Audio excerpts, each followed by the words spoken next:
Amigos televidentes, llegamos a la entrevista de la semana. En esta trataremos un tema que aparentemente está un poco alejado de la realidad del momento, con los cuantiosos daños provocados por el huracán Fiona. Abordaremos la salud de la población a nivel general y en particular la preventiva en la población infantil. Nos place recibir después de más de un año a nuestro fiel colaborador, el doctor Nelson Rodríguez Monegro, experto en infectología, pediatra y exdirector del Servicio Nacional de Salud. Bienvenido, Nelson. Ante la realidad de este momento, queremos abordar tu visión en varios temas, con el fin de evitar cualquier brote de epidemia que afecte a la población en sentido general. Gracias, Oscar, por la invitación. Como siempre, pues presto a colaborar con ustedes en el ámbito de la salud.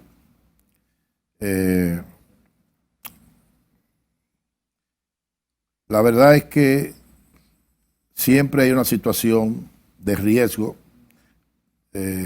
luego del paso de un huracán, un ciclón, una tormenta, por los efectos directos que puede producir también, pero los efectos, digamos, residuales que puede dejar el paso de ese fenómeno natural. En este caso particular, pues ya hemos visto los daños de tipo materiales, los daños a la economía en sentido general, a la producción agropecuaria, pero desde el punto de vista de salud, pues se incrementan exponencialmente los riesgos a tener pues epidemias de algunas patologías, sobre todo aquellas que se transmiten por el tema del agua contaminada. Cuando hay un ciclón, pues tenemos inundaciones. Esas inundaciones pues arrastran material fecal, heces fecales del suelo, orina, eso contamina las aguas y ahí tenemos pues la oportunidad de que surjan algún tipo de patología como son, por ejemplo, el tema de la gastroenteritis, es decir, por parásito, por bacteria, tenemos un incremento de hepatitis A que se transmite por agua contaminada. Podemos tener pues diarreas infecciosas, bacterianas, como la shigella, la salmonela, la fiebre tifoidea.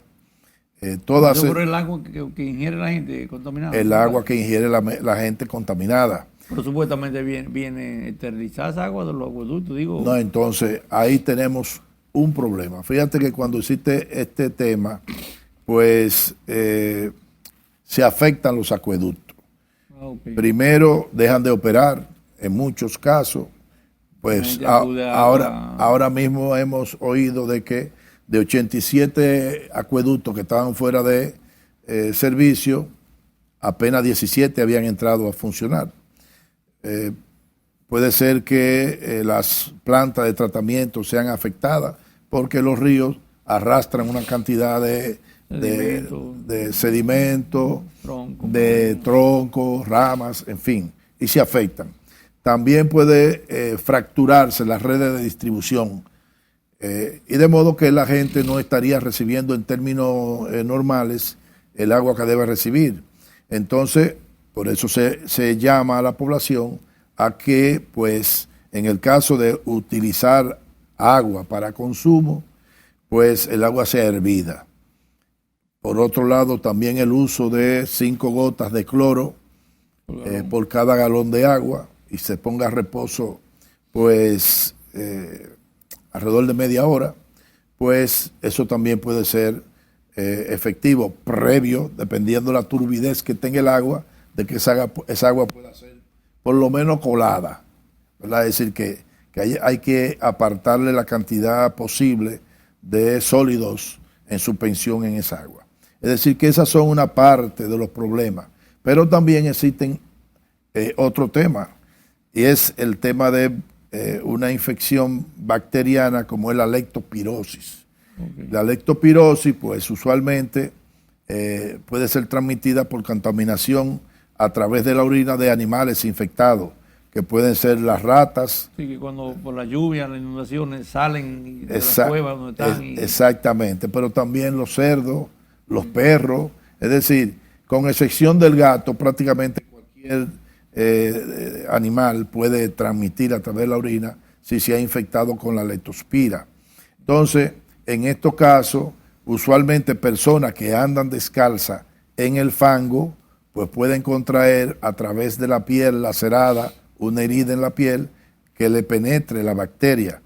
También se recomienda que la gente no se bañe en los ríos, porque el río puede estar contaminado.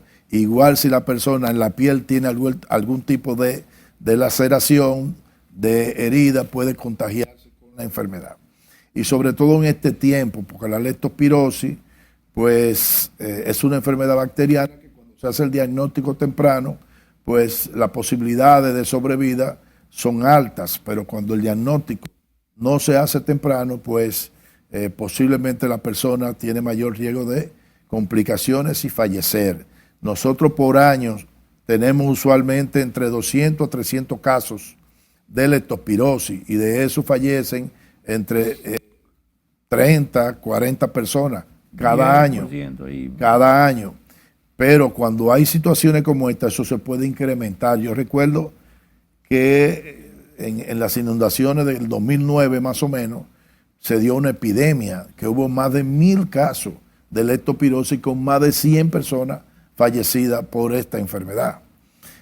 Hay otras enfermedades, las transmitidas por vectores. En este caso estaríamos hablando de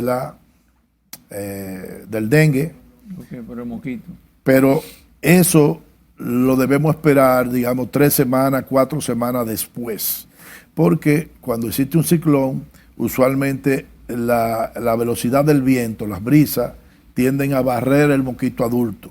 Sí. Y pudiéramos tener una disminución de escaso en lo inmediato. No hay hembra poniendo huevos. No, lo que no hay es mosquito adulto. Un mosquito adulto. Porque el viento se lo llevó. Okay. Sin embargo, producto de esas lluvias, pues, y por el escaso saneamiento básico que tenemos, muchos utensilios pues pueden convertirse en reservorio, acumulan agua y en un proceso de 10 a 15 días, pues ya esas hembras han puesto su huevo y comienzan a emerger los nuevos mosquitos. Hay que señalar que el mosquito en sí no nace con la posibilidad de transmitir el dengue, sino que el mosquito tiene que contaminarse. ¿Cómo se contamina el mosquito? Bueno, una mosquita hembra, como dicen, porque sí, el macho no pica, sino que es la hembra porque necesita el aporte calórico de la sangre, que es la que le da la capacidad de producir sus huevos. Sí. Entonces pone los huevos en el borde sobrenadante, la parte inmediata por encima del nivel del agua de cualquier recipiente, en esa parte húmeda. Entonces en un proceso de 10 a 15 días, pues ya tenemos emergiendo los mosquitos adultos. Todos hemos visto los famosos gusarapos en agua. Sí. Bueno, pues el gusarapo es la larva de mosquito, que posteriormente se transforma en pupa, así se llama técnicamente, y de ahí sale ya el mosquito adulto y sale volando. Ese mosquito le pica a una gente que está infectada, que tiene el virus circulante, entonces el mosquito se contamina. Dentro del mosquito hay un proceso de reproducción del virus, y ese virus pues llega a las glándulas salivales del mosquito, entonces cuando está en condiciones de transmitir la enfermedad. Eso se da en un proceso de 10 días más o menos. Esa es la realidad. Entonces nosotros debemos esperar a partir, qué sé yo, de mediados de este mes próximo, que pudiéramos tener un incremento en un momento en que realmente tenemos una epidemia. Recuerden que el dengue es una enfermedad cíclica, sí, que cada 3, 4 años pues tiene picos epidémicos. Actualmente debemos tener más de casi 4.000 casos notificados de dengue y con 20 y pico de personas fallecidas. Pero este año, ¿cómo estamos? ¿Puede ser un pico este año? Claro, porque el año anterior no había 1.000 y pico de casos notificados. Es de un año de lo que son. Este año que tenemos es un año epidémico que se puede incrementar ahora producto de eso. De modo que, bueno, es importante también que los médicos tengan la capacidad de afinar el diagnóstico, porque el dengue y la leptospirosis pueden parecerse. Entonces, si un médico se equivoca y diagnostica de dengue a un paciente que tiene leptospirosis y no le pone los antibióticos, ese paciente se puede complicar y morirse. Sí. O al revés, si diagnostica de leptospirosis un paciente que tiene dengue y ese paciente desarrolla signos de alarma de que se está agravando y no tiene en cuenta sobre todo el balance hídrico en el paciente, ese paciente va a fallecer. Es decir, que esas patologías tienen síntomas comunes. Igual la hepatitis A también se puede parecer. Pero igual esas cosas, las pruebas de laboratorio no indican. La prueba de laboratorio ayudan. Fíjate cómo se llaman, auxiliares diagnósticos.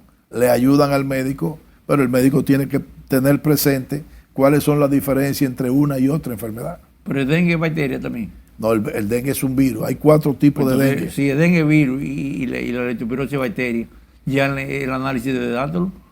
Pero tienen sintomatología parecida. Ah, bueno, ok. Tiene fiebre, malestar general, dolor muscular, puede desarrollar un tinte ictérico en los ojos, ambas. Es decir, que parecen. Igual hepatitis A, también. Igual una influenza, también. Es decir, porque son enfermedades que tienen síntomas comunes. Entonces, está dentro de la capacidad del médico tener presente cómo hace el diagnóstico diferencial de cada una de esas patologías para ponerle el tratamiento adecuado. Ok. Bueno, son cosas que yo creo que las autoridades sanitarias deben afinar esta idea y arreciar los controles. Desde luego, yo pienso que de acuerdo a las informaciones vertidas por las autoridades, pues entiendo que están tomando las medidas correspondientes en términos de la prevención. Hay un tema muy importante que sí que no lo veo, que es el tema de la publicidad, de esa promoción. Antes de ahí quería preguntarte, Nelson, algo, una inquietud que siempre he tenido. Por ejemplo, hay campañas, por ejemplo, una de dengue, que hace ya un par de meses, que aparentemente es impactante porque una vecina llama a la otra, vamos a recogerlo, pero yo digo que se queda ahí nada más, no hay como otros estamentos donde se puede llegar. Usar, por ejemplo, la gente para con brigadas que se vayan a los sitios en forma directa, casa por casa, hasta que la gente coja un hábito, a través de los hijos, educación en la escuela, que los hijos sean lo que capaciten muchas veces, incluso cuando sea chocante a los padres, de que por qué hay que hacer eso. Es que hay un programa de salud colectiva con el tema de todo lo que es educación en el ámbito de la salud y la promoción de la salud. Entonces, están diseñados los protocolos de enseñanza para los profesores a los alumnos sobre lo que es la enfermedad, sobre cómo identificar los criaderos de mosquitos y cómo eliminar dicho criadero. Entonces, los profesores le ponen tarea y los niños van al hogar y revisan los patios, los techos, la periferia del hogar, identificando eso y notifican cuántos criaderos eliminaron. A la vez que, como muy bien señalas, pues sirven de orientación a sus propios padres. Sí. Ahora, eso no, entiendo yo, no se está haciendo. Bueno, ahora actualmente recién entran, pero el año pasado todavía estamos dentro del tema de la pandemia, sí. Y no creo que tampoco se hiciera eso, aunque no estaba un año epidémico.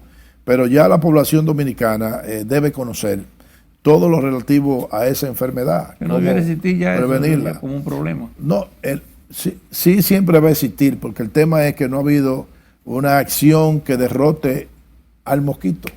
Es decir, si no hay mosquito, no hay dengue. Que es muy difícil, porque el dengue no se transmite de una persona a otra. Necesita el mosquito que transporte el virus de una persona afectada a una persona sana. Pero hay países que no tienen dengue.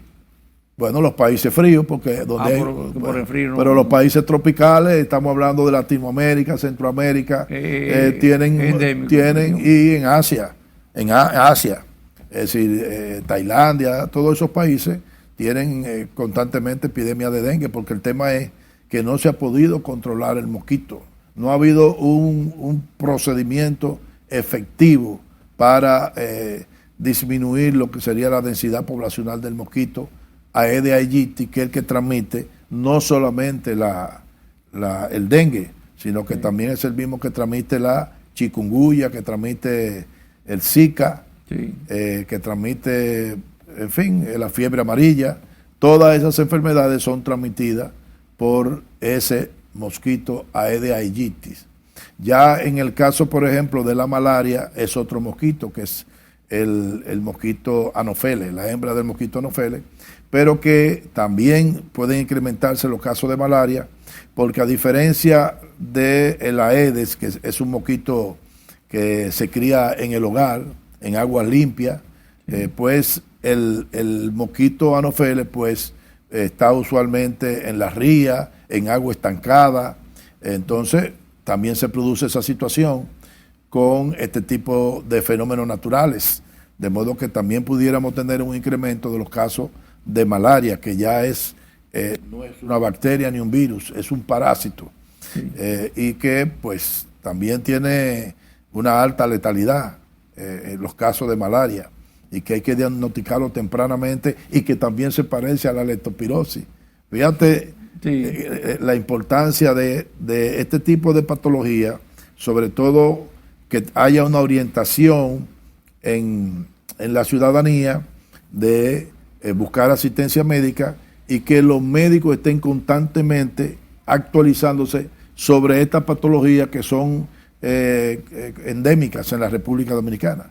Es decir, aquí todo médico debe saber tratar esa patología, porque todo el año tenemos esas enfermedades, un año más, un año menos, pero tenemos usualmente evitar que no suban las enfermedades, así es. No está claro.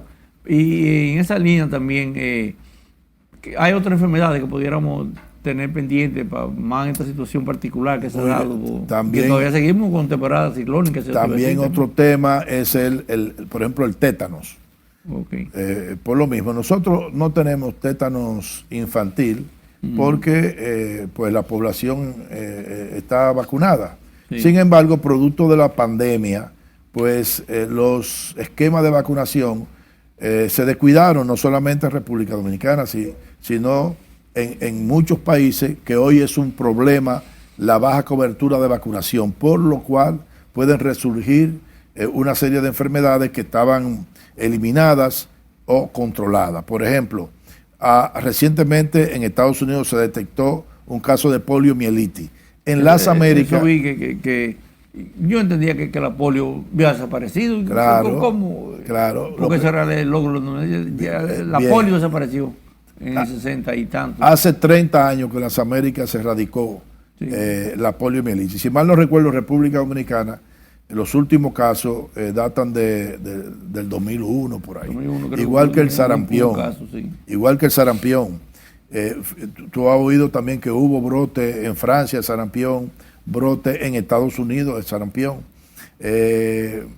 La difteria, si bien no estaba erradicada en República Dominicana, pero muy controlada, precisamente por la vacunación. Nosotros teníamos 1 o 2 casos. El año antepasado, pues, hubo 14 casos, de los cuales fallecieron creo que la mitad, si mal no recuerdo. Entonces, una infección grave, la tosferina. Entonces, todas esas enfermedades prevenibles por vacuna, pues a través de lo que se llama el PAI, el Programa Ampliado de Inmunización, las autoridades tienen que retomar esa vacunación, de modo que los niños hasta el año tengan por lo menos el esquema completo de esa vacuna. La quíntuple que llaman. La penta. Bueno, hay más hoy en día. Hay una nosotros vacunados para la tuberculosis del nacimiento, la hepatitis B, el hemófilo influenzae, una bacteria que produce meningitis, por lo cual ese tipo de meningitis prácticamente ha desaparecido en la República Dominicana. Tenemos vacunas contra difteria, tétano, poliomielitis, contra un virus que produce gastroenteritis en los niños, que ahora se me escapa el nombre, contra el neumococo, también para disminuir las infecciones pulmonares en los niños, con lo cual también pues las expectativas de vida se incrementan en esa población infantil. De modo que hay que retomar eso y nosotros tenemos que hacerlo ahora. Te decía, ¿Pero por qué tú dices retomar? ¿Es que entonces se bueno, abandonaron? ¿O qué claro, pasó? porque todas las acciones se centraron en el COVID y eso se descuidó. Bueno, los 2 años COVID crearon un esquema claro, totalmente. la cobertura ideal de vacunación tiene que estar por encima del 95%, es decir, de cada 100 niños, 95 tienen que estar vacunados. Con ese paquete que tú mencionaste. Con ese paquete. Posiblemente nosotros hoy en día quizás pudiéramos andar por el 80%. No tenemos información de las autoridades, pero lo que se ha visto en otros países es que han bajado incluso por debajo del 80%, con lo cual se crea una población vulnerable y esa es suficiente para que si llega el virus, la bacteria, pueda producir un brote de la infección. Te hablaba del tétano porque también el tétano, personas que andan descalzas, ¿verdad?, que tienen una herida, sobre todo herida necrotizante, porque recordar que esa bacteria es lo que se llama anaerobia estricta. Es decir, en una herida limpia difícilmente una persona se contagia de tétano. Si no, tiene que ser una herida producto de un objeto punzante o de quemadura o de un trauma contuso que, por decirlo de una manera, mata el tejido. En ese tejido necrótico, si, digamos, se pone en contacto con la bacteria, la posibilidad de que desarrollar el tétano, sobre todo el adulto, porque nosotros tenemos la población adulta muy vulnerable a ese tipo de infecciones. ¿Por qué? Porque el tétano necesita continuamente vacunación. Los adultos que fue... Pero eso debe decir, el tétano, que se pone, cuando uno se pone una antitetánica, ¿verdad? Ya, eso no es de por vida, o cada qué tiempo hay que No, mira, la vacuna del tétano se pone a los 2 meses nacidos, a los 4 y a los 6, al año y 6 meses un refuerzo, entre los 4 y 5 años el segundo refuerzo, luego a los 10 años un refuerzo. De ahí en adelante, cada 10 años debe ponerse un refuerzo. Aquí no se publicita eso, ni se le da cobertura. Los adultos no tienen cobertura la mayoría. Por eso nosotros tenemos cada año entre 40 a 60 casos de tétano, de los cuales se mueren la mitad. No trasciende porque estamos centrados en el dengue, estamos centrados en la leptospirosis, estamos centrados en la mortalidad materna infantil. Pero otras causas de muerte que son importantes no la vemos, de modo que tiene que haber una campaña para eliminar ese tema de vacunación de los adultos, y son más vulnerables los que están en áreas rurales porque materia fecal del caballo, en fin, contaminan la gente al descalzo. Incluso hemos tenido, desde luego, la calidad de vida del dominicano comparado con 30, 40 años atrás, ha mejorado. Difícilmente usted ve una persona andando descalza a menos que no sea un trastornado mental. Sí. Porque y eso ha contribuido con disminución de parasitosis y de infecciones bacterianas de ese tipo, porque tiene mucho que ver también con los niveles de pobreza. A la medida que se mejora la calidad de vida de la gente, pues que mejoran los servicios, pues la posibilidad de tener una vida más saludable, más efectiva. Nelson, tengo una inquietud porque una persona... Tú me hablabas de la antitetánica. Mira, una cosa es la vacuna y otra cosa es la antitetánica. Cuando te ponen la vacuna, te están poniendo el antígeno, lo que estimula a tu cuerpo a producir anticuerpos. El tozoide, que llaman. ¿Verdad? Sería el tozoide, se llama el tozoide. El tozoide tetánico. Entonces, te está estimulando el cuerpo tuyo a que genere anticuerpos, de modo que el día que tú te expones a la bacteria en su forma natural, ya el cuerpo tiene anticuerpos y la elimina. Ahora, ¿qué es la antitetánica? La antitetánica son los anticuerpos. Es decir, si tú tienes una herida y esa herida es de alto riesgo y está en un ambiente en el cual pudiera tener eso, no está vacunado, pues te ponemos la antitetánica. Yo te estoy poniendo los anticuerpos de manera artificial para que combatan la posibilidad de que exista una bacteria. Directo a combatir. ¿Verdad? Pero eso solamente tiene un tiempo muy limitado. Una vez pasó ese proceso, ya tú estás vulnerable otra vez, de modo que si tienes otra herida, pues habría que ponerte antitetánica, de nuevo, cuantas veces sea necesario, porque eso te cubre solamente por ese evento. Ahora bien, si tú te vacunas, no. Tú tienes protección prácticamente permanente si cumple con los esquemas de vacunación. Esa es la diferencia. Pero todas esas cosas, lo te digo, quizás, yo lo sé porque, mira, te voy a ser sincero, mi papá era muy curioso con las cosas médicas y vivía discutiendo con los médicos y siempre decía eso, no, que un problema en una herida, no, que se ponga un tozoide, no una antitetánica. Pero si tiene la herida y no está vacunado, el tozoide ahí no funciona. Es la antitetánica. La antitetánica. ¿Por qué? Porque no va a dar tiempo. Es el anticuerpo directo. Directo. ¿Ves? Por eso, cuando se habla de inmunidad, nosotros tenemos lo que es la inmunidad natural e inmunidad artificial. Sí. Inmunidad activa, inmunidad pasiva.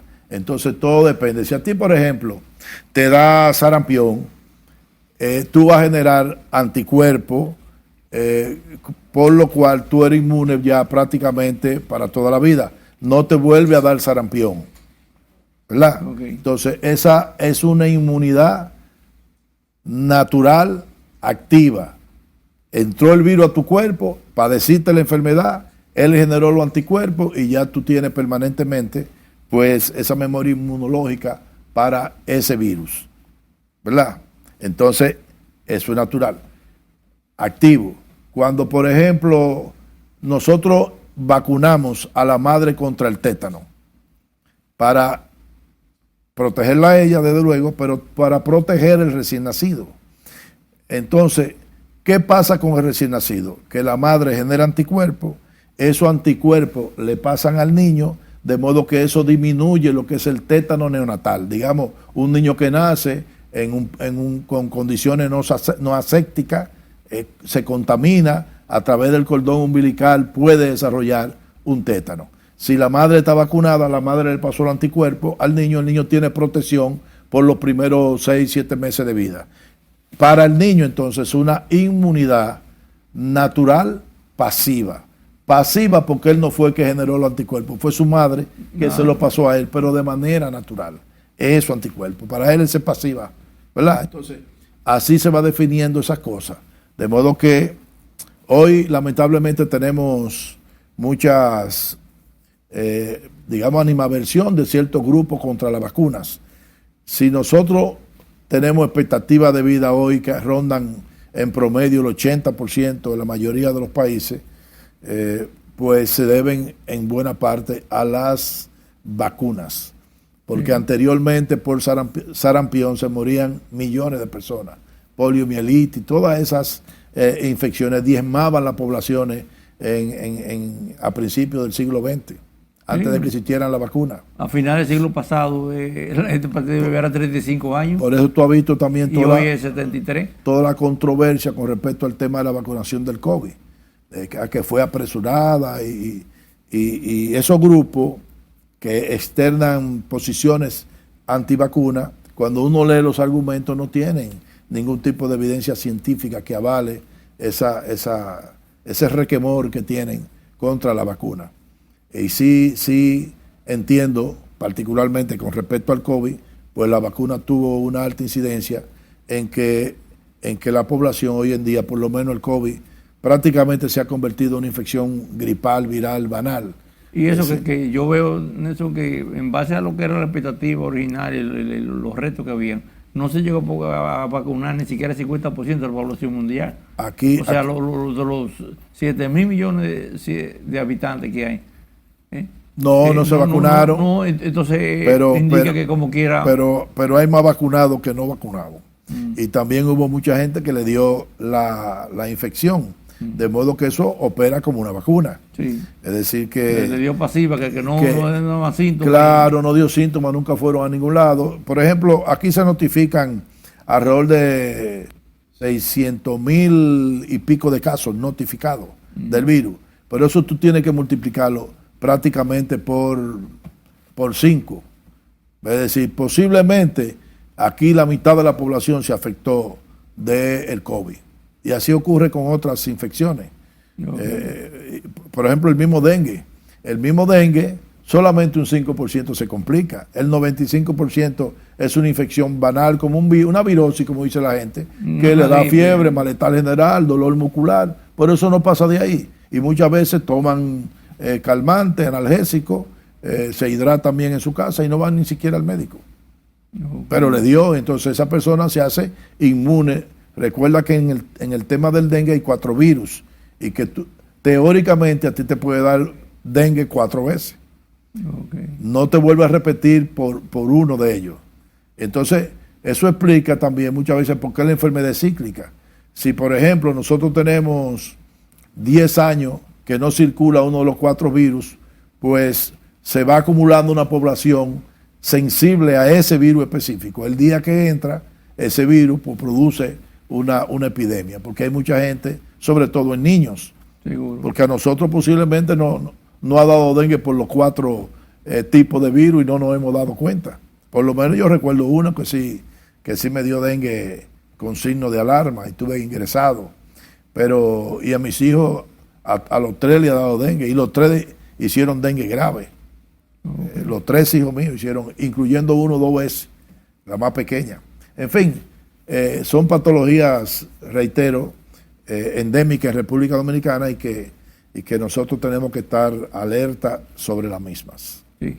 Nelson, en el minuto final que nos queda, hemos visto tantas cosas que son interesantes y que mucha gente, yo creo que la gran mayoría de la población desconoce.